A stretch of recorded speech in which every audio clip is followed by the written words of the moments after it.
Dan sampai dengan saat ini kami belum memiliki ruangan medsos. Cara paling baik bagaimana kita kami serahkan siswa-siswi kami yang masih di perjalanan. Selamat mengikuti kegiatan.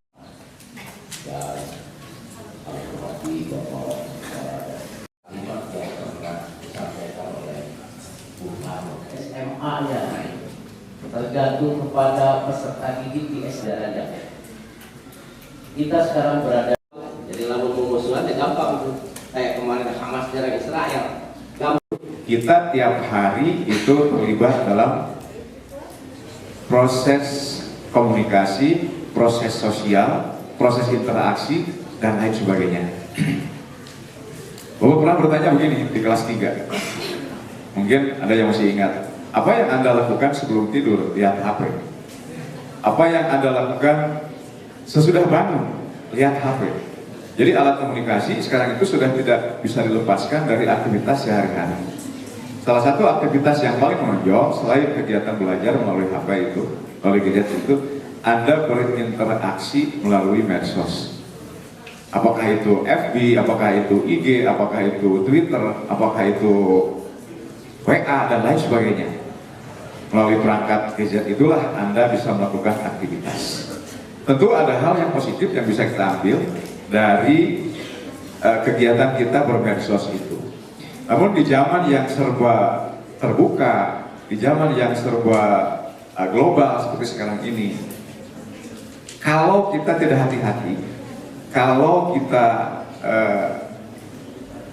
ceroboh, kalau kita membiarkan diri kita terbuka 100%, maka tentu hal-hal yang negatif itu akan masuk melalui gadget Anda, dan secara tidak sadar itu akan menjadi bagian dari pembentukan watak karakter Anda semuanya.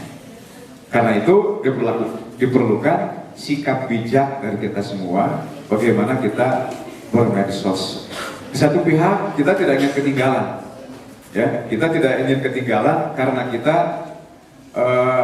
tidak mengikuti perkembangan melalui media gadget Anda. Tapi di lain pihak kita tidak ingin terlalu hanyut, dan kita ingin menyaring, memfilter, terutama konten-konten yang tidak baik, konten-konten yang tidak bermanfaat, yang tidak ada gunanya bagi proses yang menunjang keberhasilan Anda, karena Anda sebagai pelajar menunjang keberhasilan Anda dalam mencapai tujuan pembelajaran Anda.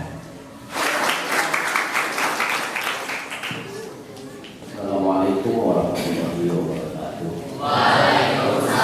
Hanya belajar dari guru di sekolah, tapi juga kita bisa belajar dari berbagai negeri satu Banjaran anu dari sekarang anu kulitna hidup cak dua Instagram, di TikTok, di apa lagi, di Threads, di berbagai bercita-cita lah tingginya karena yang berada di kolam yang lebih besar. Dulu saya kuliah sekolah kedinasan tidak berbiaya, malah sudah yang diperhitungkan dalam kehidupan masyarakat. Ini pada pihak sekolah SMA Negeri 1 Banjaran, tim beberapa waktu ini kita banyak dikejutkan dengan berita perundungan siswa di sekolah. Bahkan dulu dari tingkat SD, pencabulan bukan hanya di sekolah, malah di madrasah, di pesantren. Ibu-ibu nupasea gara-gara arisan bodong. Kemudian yang ini Pak, yang sekarang kasusnya menarik, bukan menarik, marah. Ada jebakan cinta digital. Perempuan itu hanyut dalam rayuan gombal sang laki-laki. Baliknya ketemu juga tidak. Hanya rayuan digital.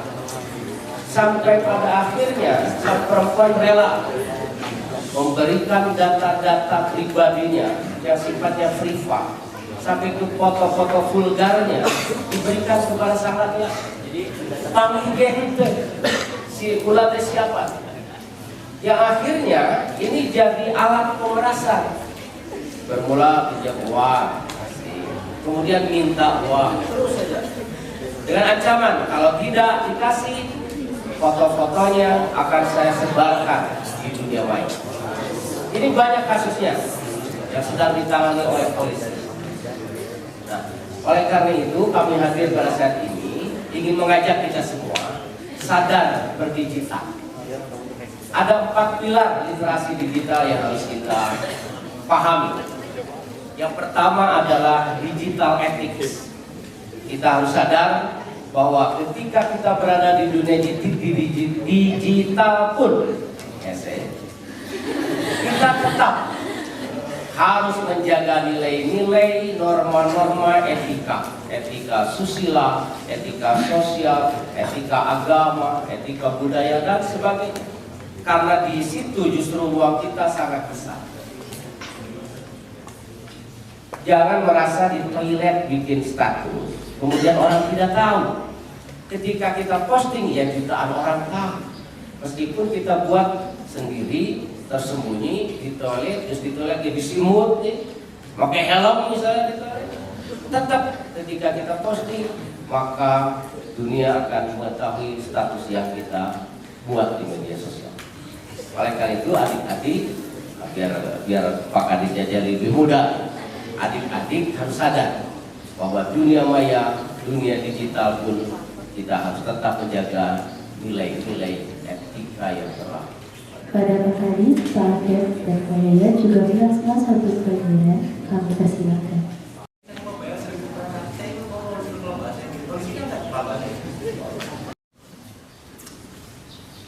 Diumumkan dari pihak PLN Tangerang berbagai macam menggunakan brand berhubungan pada tahun udah saya nggak kenal panggilan tapi di sini PLN dari pengalaman saya biasa ada tapi orang yang memiliki bakat terbesar. Ayo dari positif agar kita mendapat pahala. Oke, biar apa yang disampaikan oleh Mang Yaya itu aku lihat di sana kok. Awalnya saya jujur ilfil terhadap akun tersebut, gitu ya. Nah, sisi perubahan itu bisa diciptakan dari diri kita, karena kita tidak bisa berubah kalau misalnya kita tidak mendapatkan dorongan untuk diri kita sendiri. Gimana pendapat adik-adik, teman-temannya? Sepakat? Kenapa lemas? Sepakat. Sepakat. Apa ya namanya? Mencorok? Menjorok? Gitu dong.